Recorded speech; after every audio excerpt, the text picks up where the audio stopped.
Aloha, galera! Salve, salve! Sejam bem-vindos a mais um vídeo aqui do canal Surf 360, repercutindo o que talvez seja o grande assunto dessa semana, ainda naquela espera pelo início dos Jogos Olímpicos de 2024. E a gente vai repercutir por aqui uma apuração do nosso grande parceiro Diogo Mourão, do blog Boas Ondas, lá do Globoesporte.com. Então vem com a gente, já se inscreva aqui no nosso canal, siga o nosso Instagram também, @surf360_ por aqui. Ative as notificações e pode compartilhar também o nosso conteúdo com toda a sua galera. Thiago Blum está por aqui mais uma vez ao meu lado, Blum. Ótima semana. Vamos juntos mais uma vez por aqui repercutindo esse assunto porque veio numa apuração do Diogo Mourão uma possibilidade de mudança no corte. Aquela crítica que a gente já faz há algumas temporadas, né, do quanto é desumano com os atletas você ter só 5 etapas para brigar por essa sobrevivência na elite do surf mundial, e poderemos ter novidades a partir de 2025. Tudo bem, Blum? Grande abraço. Fala mal, pessoal ligado aqui no canal. Bom, vamos tratar essa apuração do Diogo, que é muito sempre bem informado, um jornalista muito bem conceituado lá do nosso ramo de surf. O que ele disse? Que o corte que hoje acontece, né, nos últimos 3 anos, desde que foi criado, e que, deixar bem claro aqui, que eu não gosto, eu sou contra o corte, principalmente do jeito que ele é atualmente, sempre acontecendo na 5ª etapa, depois da etapa de Margaret River, os últimos anos. 2 etapas no Havaí, Portugal, 2 etapas na Austrália, e aí o corte no masculino ficando só os 22 melhores do ranking, seguindo para a segunda parte do circuito, e as meninas só as 10 melhores. Bom, o Diogo disse que durante a etapa de Saquarema conversou com muita gente, dizendo que a WSL deve sim mudar o corte, não retirar o corte, mas colocar o corte mais para o final da temporada regular, entre a 7ª ou 8ª etapas. Seria interessante? Seria. Na minha opinião, o melhor jeito de tratar o corte, ou de tratar quem vai para a Série B, né, para o Challenger Series, para uma segunda divisão de acesso, seria no final, o circuito inteiro rolando com todas as etapas da temporada regular. Os 5 melhores iriam para o WSL, ou vão para a WSL Finals, que no início, Mal, confesso, a gente conversou bastante por aqui também, quando foi lançado esse formato. Eu não gostava, achava ruim, injusto. Ainda acho um pouco injusto essa definição do campeão, mas confesso que o formato eu já me acostumei, até gosto do dia, de ter um dia dos campeões para conhecer os campeões. Então, que esse corte seria depois de uma 7ª ou de uma 8ª etapa. Legal, seria bacana, porque daria mais condição para os atletas disputarem os pontos e brigarem pela manutenção na divisão de elite. Mas, se isso for verdade, vamos tratar esse vídeo como se isso realmente vai acontecer, para a gente usar como exercício de elucubração aqui, para tentar ver como é que a WSL agiria dentro desse processo. O que a gente já sabe, com certeza, para o ano que vem? Trestles não vai ser mais o Finals, né? E Sunset sai do calendário. Ou seja, as 2 etapas das 10, né, 9 da temporada regular que foram esse ano, mais o Finals, 2 mudando e entrando Snapper Rocks, né, na Austrália, já como certo, e a piscina lá de Abu Dhabi. Então, saem 2, entram 2. Fiji, que nesse ano de 2024 entrou como etapa da temporada regular, passa a ser o WSL Finals também para 2025 e 26. Uma questão é saber, serão mesmo só 9 etapas? Porque nesse ano foi assim por conta da Olimpíada no meio do calendário, certo? O ano passado tinham sido 10 etapas, mais o Finals. Vai manter? Pode ter 10? Vai surgir aí mais uma etapa, mais uma surpresa? É uma das coisas que a gente pode pensar. E como a WSL vai organizar o calendário para colocar durante o ano? Saindo do Sunset, o circuito deve realmente começar de novo em Pipeline, no Havaí. Muito provavelmente vá para Portugal, né, na sequência, como acontecia. E na Austrália, que vão ter 3 etapas, e aí um parênteses, mais uma etapa de direitas, são 3 etapas na Austrália, as 3 de direitas, tanta gente querendo esquerda, falando em ondas para a esquerda, mas Snapper Rocks, que é uma onda muito tradicional, de alta performance, maravilhosa. Pela logística, deve ser as 3, uma perna completa na Austrália, 3 etapas na sequência, né? Sendo que eu acho que Portugal não seria jogado para depois dessa perna australiana por conta da etapa de Bells ser tradicionalmente durante a Páscoa. Então é uma data que eles fecham ali e uma questão logística, como eu disse, as 3 etapas devem estar juntas ali. Então eu estou imaginando que vai ser Havaí, Portugal, lá em Peniche e as 3 etapas, e aí seria realmente mais injusto ainda, né, Mal? 3 etapas na Austrália e ter o corte depois da 5ª etapa lá em Margaret River. Então faz todo sentido que a WSL mexa nisso. E para a sequência do circuito, tendo essas etapas, onde que eles vão encaixar a etapa da piscina? Para encerrar? Para entrar como a primeira depois da Austrália? O Tahiti, que veio para a 6ª etapa, a primeira depois da Austrália nesse ano, vai voltar a encerrar a temporada regular? Dificilmente, acho que sem chance nenhuma de El Salvador e Saquarema saírem no calendário, ter alguma mudança. Estou achando interessante, mas como é que eles fariam? Uma 5ª etapa em Margaret River, depois piscina, El Salvador, Saquarema, aí o corte, teria só uma etapa. É bem interessante a gente essa expectativa para saber como que a WSL, além de mudar o calendário, né, a questão do corte, também como eles vão encaixar as etapas.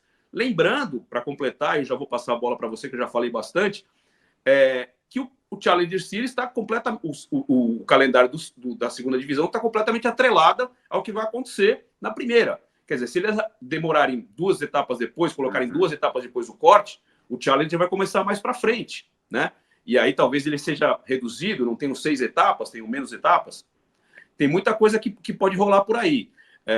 Eu acredito que mudança no formato CT, Challenger e regional não vai acontecer, porque até as etapas do regional na América do Sul, por exemplo, já começaram, o circuito já começou, já está contando pontos. Então, esse formato de classificar do regional para o Challenger e do Challenger para o CT vai ser mantido. Então, é interessante a gente saber, vamos esperar os próximos dias aí para ver se a WSL se pronuncia já com o calendário para o ano que vem. É isso. Bom, 2 pontos, né? Ainda nessa apuração do Diogo Mourão, e está no blog Boas Ondas lá no Globoesporte.com, a WSL teve que conversar com os organizadores dessa etapa em Margaret River, porque havia no contrato de 3 anos que esse corte ele seria realizado na etapa de Margaret. Então, também há necessidade dessa negociação, talvez o pagamento de uma multa, enfim, qualquer outra decisão que seja, para poder tirar o corte dessa etapa de Margarete. Acho que o desenho da primeira metade do calendário, e agora não vai ser mais a primeira metade, né? Porque com essa decisão talvez o corte seja só na 7ª ou 8ª etapas, então a gente vai parar daquela coisa de metade do calendário na 5ª, né? Mas pensando nas 5 primeiras etapas, acho que de fato pode ser esse desenho que você falou, com Pipeline Portugal, depois das 3 etapas na perna australiana. E quando a gente olha para a sequência, a minha dúvida é o posicionamento de Tiahupo, porque se a gente lembrar, no ano passado foi a última etapa da temporada regular, então, ou seja, foi aquela que definiu o WSL Finals, os 5 homens e 5 mulheres que avançaram a decisão da temporada. E nesse ano, especificamente por causa da Olimpíada, para colocar uma etapa do circuito mundial como esquenta dos Jogos Olímpicos, eles anteciparam a etapa em Tiahupo. Então dá para a gente pensar também qual vai ser o desenho de posicionamento, e a etapa de Chopo é importantíssima para a definição. Ela dita muita coisa no ranking, tanto no masculino quanto também no feminino. Então acho que vale essa dúvida de onde eles vão encaixar Chopo, levando em consideração que não teremos mais a Olimpíada, joga para definir mais uma vez os 5 homens e 5 mulheres, só antes de FIDE.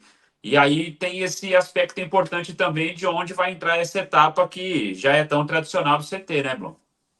Usando como só, não precisa de muitos exemplos, só o exemplo dessa etapa desse ano, né? A reviravolta no circuito, depois, principalmente para os surfistas brasileiros, Ítalo, Iago e Gabriel, depois de Chopo, se fosse lá no final, não teria acontecido nada disso. Uma coisa legal para a gente falar também, não podemos deixar escapar. A WSL é uma liga que se preocupa com negócio, com dinheiro. Como eu disse, algumas etapas são umas etapas, a etapa do Rio de Janeiro, principalmente, e de El Salvador, são etapas rentáveis para a WSL. Todo o drama que envolve a etapa do corte, a etapa, né, até esse ano de Margaret River, para a WSL, esse drama, acho que eles estão muito menos preocupados com o sofrimento, com o sentimento dos atletas, do que isso proporciona em termos de mídia, em termos de repercussão, em termos de grana mesmo também. Como você falou, tem uma questão aí contratual com a etapa de Margarete, mas eu acho que isso aí eles vão resolver, né? E como a gente falou no começo desse vídeo, o corte é muito cruel para os atletas, principalmente aqueles que chegam, ou são estreantes do ano. Nem todos conseguem lidar muito bem com o circuito, tem que entender como que funciona o jogo, como é que é a questão das etapas, julgamento, abordagem para cada tipo de ondas. Tem caras que já, às vezes, nem competiram em ondas tão importantes, e isso acaba causando uma tristeza nos atletas, uma falta de condição de competir como eles poderiam competir. O fato de aumentar esse circuito já é um ponto positivo. Mas, de fato, eu acho que a WSL não vai dar como a gente fala, né, não vai dar um ponto sem nó. Se eles vão mudar o calendário realmente como está previsto, como está sendo falado, eles vão fazer de uma maneira que, mais pensando no benefício da liga, de uma forma geral, do que para proporcionar isso para os atletas. E eu acho, talvez, o Challenger Series não seja tão interessante nesse ponto para a liga. É um campeonato em ondas não tão boas, que gera uma certa audiência, as pessoas se preocupam bastante, mas muito mais para o que vai acontecer no ano que vem do que o próprio circuito desse ano, né, de cada um dos anos. Então, talvez eles espichem esse... E até então, eu não entendo muito bem por que a Liga tem que terminar o campeonato em setembro, né? O campeonato poderia se estender um pouco mais, ele poderia ser um pouquinho mais longo, talvez, e o Challenger se encaixando a partir desse corte. Sim. A gente lembra, quando começa a primeira etapa desse ano e dos anos anteriores, começaram logo após o corte de Margarete, até para aproveitar a logística dos atletas irem direto para Snapper. Então, assim, estou bem ansioso e uma expectativa legal de que isso mude e que mude melhor para o esporte, não só para quem está interessado com ele. Eu acho que essa é a grande questão, né? A crueldade com os atletas em 5 etapas, você definir a sequência da temporada. Entendo a questão do corte implementado pela WSL dentro desse negócio de marketing, como nós falávamos há pouco também, mas acho que esse modelo, de fato, ele deveria ser revisto e, pela apuração do Diogo Mourão, talvez seja essa uma boa saída, né? Você, pelo menos, colocar aí mais 2 ou 3 etapas para que os atletas tenham condições ainda de brigar por essa permanência na elite do circuito mundial. Não sei se você concorda comigo, bom, você disse há pouco que gosta do modelo do Finals, eu também gosto. Mas, para mim, o erro da WSL nessa inclusão do Finals foi, durante 3 temporadas seguidas, ter colocado a decisão em Trestles. Porque a justificativa era, vamos fazer um dia uma super decisão. Claro que tudo isso foi impulsionado por 2019, Pipeline, Ítalo e Gabriel disputando o título da etapa e também o título mundial. E legal, acho válido. A gente pode até questionar os benefícios que o primeiro colocado tem. Eu acho que até são interessantes, porque quando a gente olha para uma competição de um único dia, você dá vantagem do líder do ranking da temporada, precisa só de 2 vitórias, precisa vencer 2 baterias. Mas eu acho que o erro foi ter colocado 3 anos consecutivos em Trestles. Acho que se já desde o início eles tivessem alternado, colocado em locais diferentes, deixaria esse WSL Finals um pouco mais especial. Acho que o fato de termos 3 edições seguidas na Califórnia faz com que o público olhe, pelo menos hoje, mais uma temporada agora em 2024 em Trestles, meio torto assim para essa decisão. De novo, a escolha não foi por acaso, a escolha foi de uma onda de alta performance, que os atletas, em tese, não favorece nem desfavorece um ou outro, né? Apesar de ter atletas com preferências de outro tipo de onda, mas foi uma questão política e financeira. A WSL, a sede nos Estados Unidos, fica ali na Califórnia, foi conveniente também por conta do patrocinador principal, que é um patrocinador de carros que também é dos Estados Unidos. Concordo contigo. E assim, das 3 edições do masculino, o primeiro colocado do ranking foi o campeão, Gabriel, depois Felipe. No feminino, não. No feminino, a Carissa fechou os 3 anos em primeiro, ganhou a primeira edição, depois perdeu para Stephanie Gilmore e para Caroline Marks. Né? Eu acho que o formato é legal, mas assim, eu quero deixar bem claro aqui para quem nos assiste, que depois o pessoal vai falar, pô, Blum, não sei o que, você mudou de opinião. Não, minha opinião é a seguinte, o justo, o correto, o mais legal, sei lá, 9, 10, 12, 15 etapas no ano, quem somar mais pontos tendo corte, descarte e tal, seria o campeão. O formato, como você falou, o dia, você parar para assistir, vou ver as finais do Mundial de Surf, legal demais. Mas nem sempre é justo. O que eu gosto do circuito completo, pontos corridos. Né? A gente fala pontos corridos ou mata-mata, pontos corridos. E eu acho que no caso do corte, se eles querem manter, vão manter o WSL Finals, eu, se pudesse falar, ter uma definição, eu faria com todas as etapas da temporada regular. Chegou no final, 22º, até o 22º classificado, como eles fazem agora. Os 5 primeiros vão para o Finals, beleza? E os relegados serão relegados. No fundo, voltando 3 anos, 4 anos para trás, sim, eu sempre gostei de Pipeline no final, como foi Ítalo e Gabriel. E a etapa de Pipeline, por conta de ser pontos corridos e por conta de ser valendo até a última etapa, todo mundo estava interessado, porque o cara que está lá embaixo do ranking precisa de resultado para se manter. O cara que está disputando as primeiras colocações precisa ganhar aí para tentar o título. Então, acho que valia mais a pena esse formato. Mas mudaram tudo, a cabeça mudou, a questão do negócio. Beleza, acho que a gente tem que falar a partir das coisas que vão acontecendo, a gente tem que ir analisando aos poucos. Tomara que essa mudança aconteça, essa mudança pelo menos estender um pouquinho mais o corte, para que melhore a situação dos atletas e, se fosse possível, eles irem até o final. E aí quem realmente não conseguir ficar entre os melhores vai disputar o Challenge, nem que seja um circuito um pouco menor, sei lá. Sim. Eu tô com você nessa. Eu também daria o calendário todo para definição desse corte, né? Para quem fica entre os 22 e já se classifica ao ano seguinte e os outros que vão disputar o Challenger. Eu acho essa uma decisão mais justa. Os 5 finalistas depois vão à disputa do WSL Finals, mas eu daria o calendário todo também. Acho que essa é uma boa saída. Ainda no que você disse, né, Blum? É óbvio que ninguém vai entrar numa etapa, numa bateria, para perder. Mas quem já passa pelo corte Margarete e sabe que não vai chegar no Finals, assim, com todo respeito, a postura é diferente. Sim. Você já entra mais relaxado, você... Não vou colocar descompromissado, porque não é essa a palavra, mas você já tem uma responsabilidade menor nas baterias. Então, isso, de uma certa maneira, também acaba afetando a competição de uma maneira geral. Sem dúvida. E só para completar, eu concordo com você. A história de ser Trestles 3, 4 anos seguidos, não gosto. Tudo bem ser uma vez. Agora, feed, eles poderiam fazer um ano em cada lugar. No circuito, um tempo atrás, tinha uma etapa chamada The Search, né, que era a etapa onde se procurava um lugar diferente. Chile já passou por isso em Arica, teve G-Land, que ano retrasado, também voltou para uma etapa. Encontrar lugares legais, imagina uma final de campeonato mundial em Fernando de Noronha, por exemplo, acima do Padre. Encontrar lugares que fossem legais e diferentes. Sim. Picos de altas ondas, escolhendo o período ideal para competir. Acho que seria...